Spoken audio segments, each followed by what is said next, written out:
എന്ത് ഫുഡ്? ഷവായ. നേരത്തെ ഷവായ അതൊക്കെ ഉണ്ട്. സ്ഥലം ഞാൻ പറഞ്ഞുതരാം.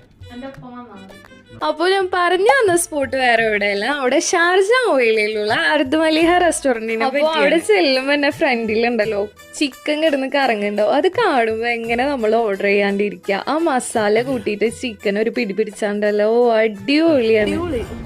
ചവായിന്റെ ഉപ്പായാലും ചാർക്കോളിന്റെ ഉപ്പായാലും ഉണ്ടല്ലോ, വിത്ത് റൈസ് അല്ലെങ്കിൽ കുബൂസ് നമുക്ക് ചൂസ് ചെയ്യാവുന്നതാണ്. പിന്നെ റൈസിനെ പറ്റി എടുത്തു പറയേണ്ടതാണ് കേട്ടോ, നല്ല ഫ്ലേവർഫുൾ ആയിട്ടുള്ള റൈസാണ്. ചാർക്കോളിലാണെങ്കിൽ normal, green chilli, pepper, peri peri എന്നീ 4 ഐറ്റംസ് അവിടെ ഉണ്ട് കേട്ടോ. പിന്നെ എടുത്തു പറയേണ്ടതാണ് അവിടുത്തെ ഷവർമയും അതുപോലെ തന്നെ സൂപ്പ് കേട്ടോ. സൂപ്പ് ഉണ്ടല്ലോ, എൻ്റെ ഈ കുഞ്ഞിച്ചക്കൻ ഉണ്ടല്ലോ, ഈ കുഞ്ഞിച്ചക്കൻ്റെ ഫേവറേറ്റ് കൂടിയാണ് കേട്ടോ അവിടുത്തെ സൂപ്പ്. ഷവർമ ആണെങ്കിൽ നല്ല ടേസ്റ്റ് ആണ് കേട്ടോ, ഫുൾ ഫില്ലിങ്ങോട് കൂടിയ പലവട്ടം അവിടെ പോയിട്ടുണ്ടെങ്കിലും ബിരിയാണി ഇതുവരെ ഞാൻ ട്രൈ ആക്കിയിട്ടുണ്ടായിരുന്നില്ല. അപ്പോൾ ചിക്കൻ ദം ബിരിയാണി ആയിരുന്നു ഓർഡർ ചെയ്തത്. ജീരകശാല റൈസില് മസാല ഓവർ അല്ലാണ്ട് നല്ല അടിപൊളി മസാലയിലുള്ള ഒരു ബിരിയാണി. ഓ എന്താ ഒരു taste. Monday, Tuesday, Wednesday, Friday അവിടെ പല ഓഫറുകളും നടക്കുന്നുണ്ട്. അപ്പോൾ വേഗം വിട്ടോളി നമ്മുടെ അർദ്ധമലിഹയ്ക്ക്. അപ്പോൾ ഇത്രയുള്ളൂ. Thanks for watching.